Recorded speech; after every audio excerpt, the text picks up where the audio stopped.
Surendranagar NY theatre તેમજ food ઝોનમાં અચાનક લાગી વિકરાળ આગ। વહેલી સવારે અચાનક આગ લાગતા અફરાતફરીનો માહોલ સર્જાયો હતો। વહેલી સવારે કોઈ કારણોસર અચાનક આગ લાગી હતી। હાલ આગ લાગવાનું કારણ જાણવા મળ્યું ન હતું। આગ અંગેની જાણ ફાયર વિભાગને કરવામાં આવતા ફાયર ટીમ બનાવ સ્થળ પર આવી આગ પર કાબુ મેળવવા કવાયત હાથ ધરી હતી।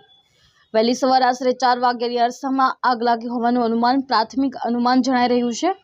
અચાનક આગે વિકરાળ સ્વરૂપ ધારણ કરતા આગના ગોટે ગોટા જોવા મળ્યા હતા। સ્થાનિક લોકો એકત્રિત થતા પોલીસ ટીમ બનાવ સ્થળે પહોંચી હતી। પોલીસ દ્વારા એકત્રિત લોકોને દૂર હટાવી મોટી જાનહાનિ અટકાવી હતી।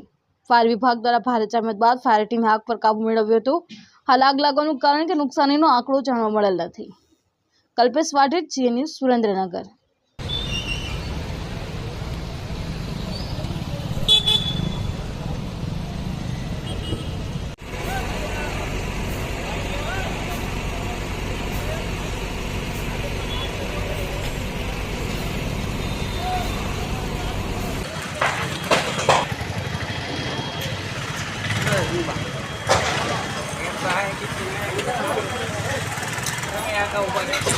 आए आए किसी ये